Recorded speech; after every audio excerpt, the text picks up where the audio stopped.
আমি অনেকবার তওবা করেছি, প্রত্যেকবারই ভঙ্গ হয়েছে। তাহলে কি আমি মুনাফিক হয়ে গেছি? না ভাই, তওবা হওয়ার পর তওবা ভেঙে যাওয়াটা অস্বাভাবিক নয়। আপনারা খুশি হবেন শুনে, আমাদের রব আল্লাহ রাব্বুল আলামিনের একটা গুণবাচক নাম হলো তাওয়াব। কি নাম ভাই? তাওয়াবের মানে জানেন? আল্লাহু আকবার।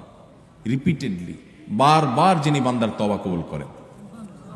এই জন্য ভাই, একবার গুনাহ হয়ে গেছে, আল্লাহর কাছে তওবা করেছেন, চেষ্টা করছেন যে আর যেন না হয়, কিন্তু আবার শয়তান কাত করে ফেলে দিয়েছে, আবারও তওবা করে ফেলবেন এবং দুর্বল হবেন না। এখানে ইবলিস আপনাকে বলবে, তুই এতবার একই কাজ করে তওবা করছস আল্লাহর কাছে, আবার কোন মুখে তওবা করবি? থাক, বাদ দে। আপনার তওবা থেকে দূরে সরাবে। এটা হলো শয়তানের সবচেয়ে বড় অস্ত্র। কখনো নিরাশ হওয়া যাবে না।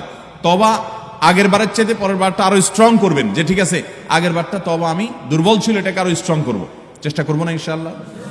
তাহলে তওবা বারবার করতে হবে, বারবার করতে হবে। ভেঙে গেলে আরো শক্ত হার্ডলি তওবা করতে হবে, নিজের প্রতি নিজে শাসন চালাতে হবে।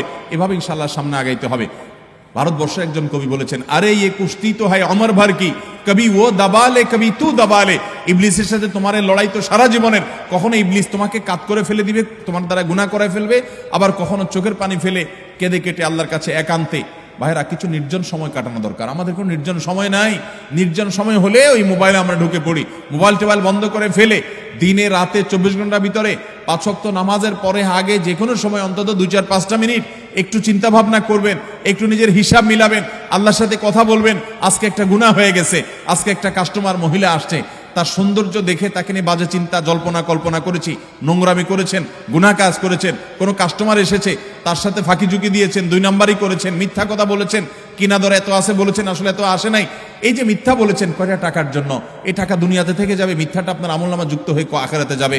এইসব কথা চিন্তা করে আল্লাহর কাছে চোখের পানি ফেলে একান্তে, আল্লাহ করে ফেলেছি আজকে শয়তানের পালায় পড়ে, আল্লাহ খেয়াল ছিল না, আপনি মাফ করে দেন। মালিক, আপনি মাফ না করলে কিয়ামতের ময়দানের শাস্তি হবে ভয়াবহ। দুনিয়াতে আপনি ছেড়ে দেন, আল্লাহ মাফ করে দেন। মাফ চায়া দুনিয়া থেকে ওইটাকে নিষ্পত্তি করেন, একটু চোখের পানি ফেলেন, সেজদায় পড়ে যান, 2 রাকাত সালাতুত তওবা নামাজ পড়ে আল্লাহর কাছে মাফ চান, এরপরের দিন আরো স্ট্রং করেন। এভাবে আপনি লড়াই চালাতে থাকবেন। আরে এই কুস্তি তো হয় অমর ভর কি, কবি ও দাবালে কবি তু দাবালে। শয়তান গুনাহ কমা আপনার দ্বারা করায় সে জিতে যাবে, আর আপনি তওবা করে চোখের পানি ফেলে গুনাহ মাফ করিয়ে তারপরে আপনি শয়তানের উপরে জিতে যাবেন। তওবা করতে থাকবো তো ইনশাআল্লাহ। তওবা করতে কখনো ক্লান্ত হবেন, তওবা অব্যাহত রাখবেন, অনবরত রাখবেন। দুনিয়াতে কোনো ফেরেশতা মানুষ নাই, সবাই গুনাহ করে। এর মধ্যে সবচেয়ে উত্তম মানুষ হলো গুনাহ করার পর যে নিজের ভুল বুঝতে পেরে নিজেকে শাসন করে সংশোধন করে সে তওবা করে মাপ চায়। মনে রাখবেন, যে ব্যক্তি তওবার শর্ত আদায় করে তওবার শর্ত কি? তওবার শর্ত হলো যে কাজটা করেছি গুনার কাজ, এটার জন্য নিজেকে নিজে শাসন করলাম। কেন আমি এত নিকৃষ্ট কাজ করলাম? আল্লাহ আমার প্রতি কত ইহসান করেছেন, কত অনুগ্রহ করেছেন, আমার জীবনে কত বিপদ এসেছে, আল্লাহ উদ্ধার করেছেন, তাহলে আমি কেন গুনার কাজটা করলাম? নিজেকে শাসন করা, ভবিষ্যতে না করার পরিকল্পনা করা, লজ্জিত হয়ে চোখের পানি ফেলে আল্লাহর কাছে মাপ চাওয়া। এই কাজটা যদি আপনি বারবার করেন, আপনি নিশ্চিত থাকতে পারেন আপনার তওবা দিন দিন আস্তে আস্তে স্ট্রং হবে এবং একটা সময় আপনি গুনাহ ছাড়তে পারবেন ইনশাআল্লাহ। এই জন্য তওবা কখনো ছাড়া যাবে, যতবারই তওবা ভাঙুক, তওবা আরো স্ট্রং করে করতে হবে।